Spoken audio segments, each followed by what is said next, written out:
Welcome, and thanks so much for being here. I really appreciate it. Today, we are continuing our series on gratitude, on living with an ever present awareness that life is a blessing. And what I want to focus on today is that sometimes that's easier than at other times. So, in the last week or so, I have spent quite a bit of time being very down, just feeling off balance. You know that feeling of just being off balance? I'm guessing that most of you have had moments like that. As I was thinking about it, I realized that the source of my discontent in large part was disappointment and disillusionment over the actions of other people. Okay, I swiftly realized that this is silly because I know that I have no control over the actions of other people, but I still felt it. I found myself being upset at the way I observed people acting toward others, whether they're people in the news or people coming at me just within my closer circle. Nobody on this who's listening to this talk, by the way. I just saw way too many incidents of people being hurtful to other people, people just doing things that were harmful, and it burdened me. Some of you may have felt the same way at times. So as I wondered how to move myself off of this feeling, it struck me that I could and should gather some wisdom from people who have been in way worse circumstances than I have. At the end of the day, I may be disappointed, I may be mad, I may be hurt, but at the end, I'm still fine. Down through the years, there have been so many people who have suffered injury, violence, and even death at the hands of others, and yet have managed to maintain their optimism, their humanity, and even their joy. Reverend Chris Kell spoke a while back about building a spiritual toolbox. And for me, one of the most wonderful tools I have available is drawing wisdom from the lives of inspirational people. And I'd like to speak about one of them today. Her name was Etty Hillesum, and you may have heard of her, but it's equally likely that you have not. However, her name deserves to be remembered as she was an extraordinarily wise, articulate, and courageous young woman. Her life story is amazing, and there's no way I'm going to do it justice in 20 minutes. But what I'd like to do is tell you a bit about why she so inspires me. She came of age in the late 1930s. She was swept up by the Nazi purge of Jews in the city of Amsterdam, and she ultimately died at the age of 29 in Auschwitz. Most of her writings were not uncovered for about 40 years. There were 2 letters she wrote from a transit camp that were circulated at the time she wrote them, but by and large, most of her writings did not come to light till about 40 years after her death. But gradually they did, and they have been translated and publicized, and I really encourage you to take advantage of some of her writings. The resource I used for this talk was a book by Patrick Woodhouse entitled Etty Hillesum, A Life Transformed. And we'll put that on our reading list. I really encourage you not only to learn more about Etty Hillesum, but to learn from her. I have come across few people who walked a path of such transformation and lived a life of such luminous joy and grace in the face of absolute unremitting horror. In Etty's case, she really didn't walk that path because she didn't have a whole lot of time. It's more like she ran it. Her life story is amazing. So who was she? She was born in 1914 to Jewish parents in the Netherlands, but she was really not raised with any particular religious focus. She described her childhood as chaotic, as ungrounded, leading in her early years to experimentation with radical political philosophies, sexual adventurism, and just in general, a fairly bohemian lifestyle. She was smart, she was articulate, and she was beyond curious. In her early life, she realized she had to find a way out of the groundlessness that she was experiencing. She was driven, as she put it, to come to grips with myself.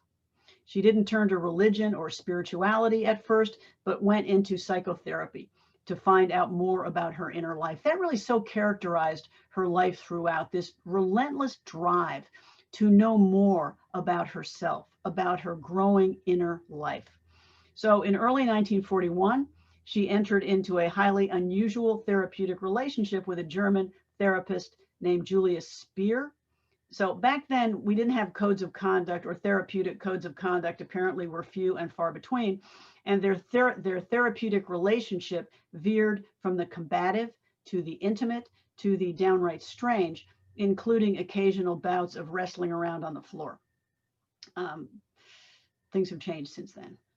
However, what Speer did was honor and listen to what she was saying and feeling, where nobody had ever done that before.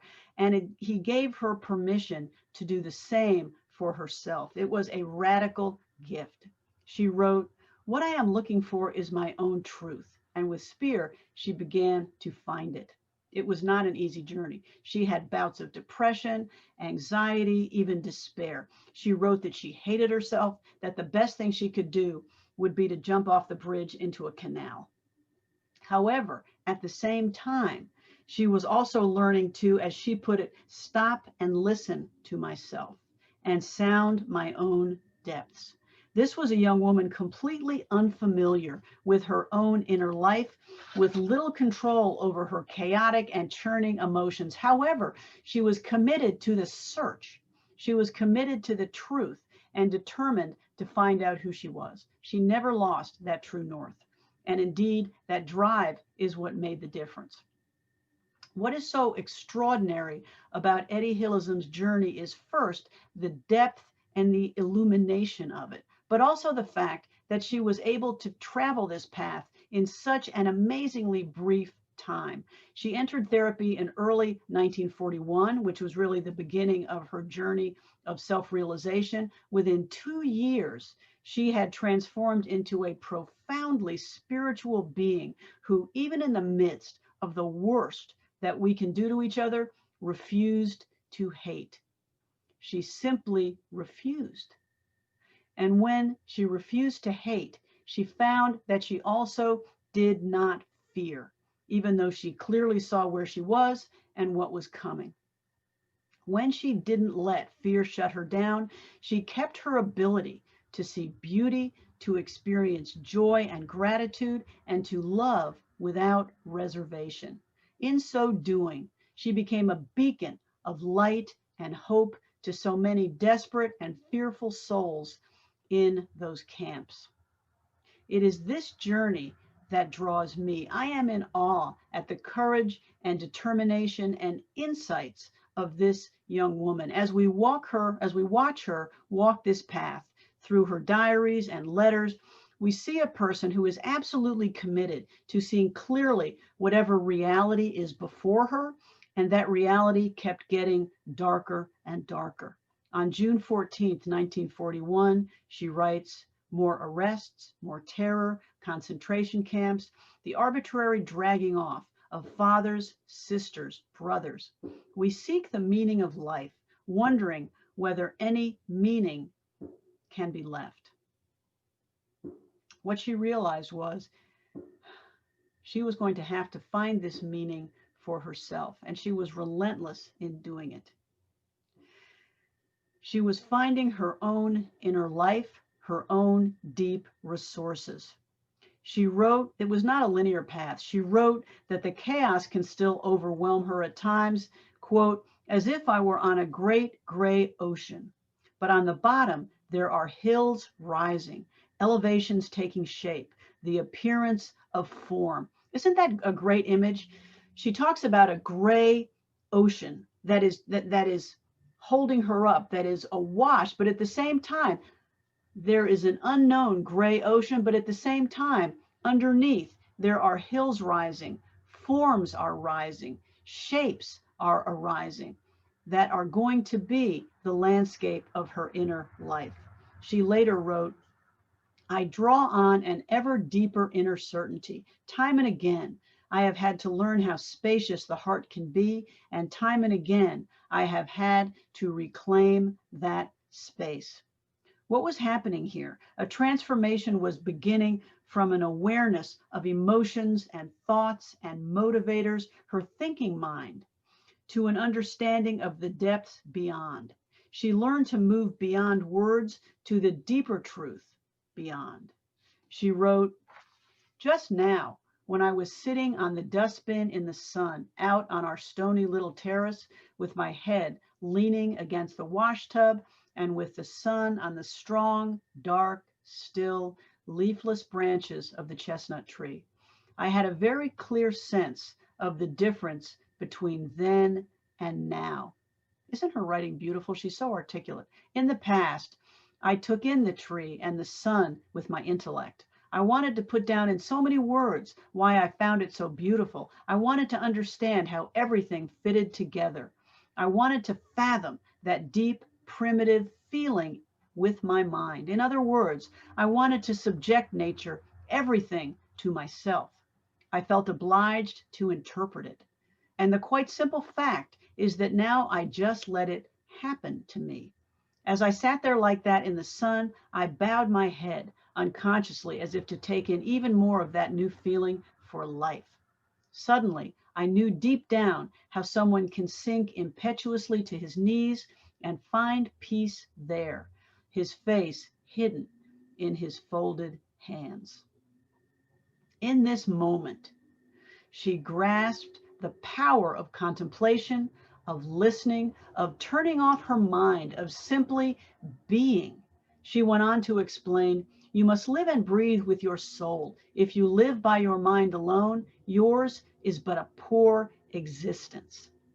So in this realization, she is really very modern. She came to this understanding not through any religious tradition, because she really wasn't raised with any, but through the experience of her own life, her own relentless drive to understand who she was. She never stopped trying to find out the realities of her inner life, to dig deep. She learned she was so much more than her thinking mind. As she explored this new contemplative way, she found herself unexpectedly finding refuge in prayer. This was a shock.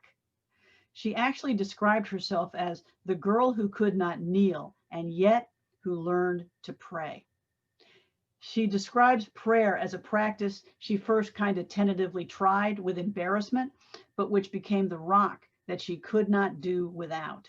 In early July of 1942, after the Nazis had enacted a whole string of anti-Jewish measures in Amsterdam, she wrote, "This morning, I suddenly had to kneel down on the rough coconut matting in the bathroom. My head bowed so low that it nearly rested on my lap. I could remain like that for days," she writes, "my body like the safe walls of a small cell, sheltering me right in its middle." Her body, in this act of prayer, itself became a shelter, itself became a sanctuary. She never lost the sense of that protection. As you might expect, Etty's view of God arose not from any religious training, but from her experience on her journey, what she called her soul landscape. She saw this inner ground of her being as what is deepest and best in me, and she began to call it God. She understood that the deepest and best in her also lay in others. It was a bond, a belonging to others, and a belonging to all of life. Her understanding of God came not from any theological study, but from her own lived experience, her own growing awareness of her oneness with others. So, what were the ramifications of this journey for Etty as the Nazi noose tightened all around her in 41, 42, and 43? One unexpected gift of this new awareness, this new ability to be and listen, was strength she developed to weather the growing threats around her. Instead of disowning the negative, she learned to integrate it. She learned the importance of integrating it, of carrying it with her without the disabling fear that so often accompanies it. She could still see beauty. She could still feel joy. While she was in the Westerbork transit camp, which was a transit camp for Jews being sent east, she wrote, "The misery here is quite terrible, and yet, late at night, when the day has slunk away into the depths behind me, I often walk with a spring in my step along the barbed wire. And then, time and again, it soars straight from my heart. I can't help it. That's just the way it is. like some elementary force, the feeling that life is glorious and magnificent, and that one day we shall be building a whole new world. Imagine that as you're walking along the barbed wire in a concentration camp, the joy arising in your heart and the conviction that one day we will be building a whole new world. She became able to enlarge and preserve her own inner space through solitude, through prayer, and through her relentless focus on seeing clearly, her relentless focus on truth. She did not let herself be distracted, but she maintained what Woodhouse calls a discipline and a watchfulness over herself. As her inner life deepened, she grew increasingly certain that in the depths of each of us is a wellspring of love and goodness. Imagine that in the midst of all this horror, she becomes increasingly convinced that in the depths of each of us is a reservoir, is a truth of love and goodness. In the midst of the depredations and the dangers of Amsterdam in 1942, this truth dawned. In a world in which seemingly everyone else hated, she refused because she saw what is the truth in each of us. She never stopped trying to see each human face beneath what she called it, the ugly mask of war. It was this conviction that enabled her to maintain her humanity, to defeat fear, to continue to love. Let me give you her words, because it's always best when she speaks for herself. This is what she wrote. How strange. It is wartime. There are concentration camps. Small barbarity mounts upon small barbarity. I can say of so many in the houses I pass, here the son has been thrown into prison. There, the father has been taken hostage. And an 18-year-old boy in that house over there has been sentenced to death. I know about the mounting human suffering. I know the persecution and oppression and despotism and the impotent fury and the terrible sadism. I know it all. And yet, at unguarded moments, when left to myself, I suddenly lie against the naked breast of life, and her arms round me are so gentle and so protective, and my own heartbeat is difficult to describe, so slow and so regular and so soft, almost muffled, but so constant, as if it would never stop, and so good and merciful as well. That is also my attitude to life. And I believe that neither war nor any other senseless human atrocity will ever be able to change it. She also found that she could not blame God. She was a daily reader of the Hebrew Psalms, and as she studied them, and as she continued to see so clearly what was around her in the world, she came to believe that God was not here to save her or to save others, and indeed could not even do it. There was too much pain around her everywhere to believe that God could deliver the Jews from what was happening and what was to come. And yet, she could not live without her ongoing connection to Source, her ongoing awareness of God. And in her fearless surrender to that truth, she came to understand, this is a radical understanding, she came to understand that her job was not to seek delivery from God. Instead, it was to cherish and protect that God presence inside her, within her, and never let it go. Without that presence, she lost everything, her humanity, her joy, her compassion, her connection with others. She recorded a prayer to God in which she said, "We must defend your dwelling place inside us to the last." She understood how vulnerable that presence was as she saw so many around her lay it aside in the face of fear and death. She wrote that there were some who, even at this late stage, are putting their vacuum cleaners and silver forks and spoons in safekeeping instead of guarding you, dear God. And there are those who want to put their bodies in safekeeping, but who are nothing more now than a shelter for 1,000 fears and bitter feelings. And they say, I shan't let them get me into their clutches, but they forget that no one is in their clutches who is in your arms. It was due to this fierce commitment to safeguard her own open heart, the deepest and the best in her, that she refused to hate. If she surrendered to hate and to fear, she would suffer far greater damage than the worst the Nazis could do to her. So Etty ultimately was deported to the Auschwitz death camp, where she died in November of 1943. To the end, she maintained her courage, her ability to give love and healing. As her train departed Westerbork for Auschwitz, she dropped out the train window a letter she had written to a friend in Amsterdam. The letter was later found by farmers, and it was delivered to this friend. It read in part, "We left the camp singing." The last chapter of Woodhouse's book is entitled "A Woman for Our Time." In it, he observes how timeless is her message and how much needed it is now. He writes, first, she interrupts our skepticism about faith, and she invites us to believe again.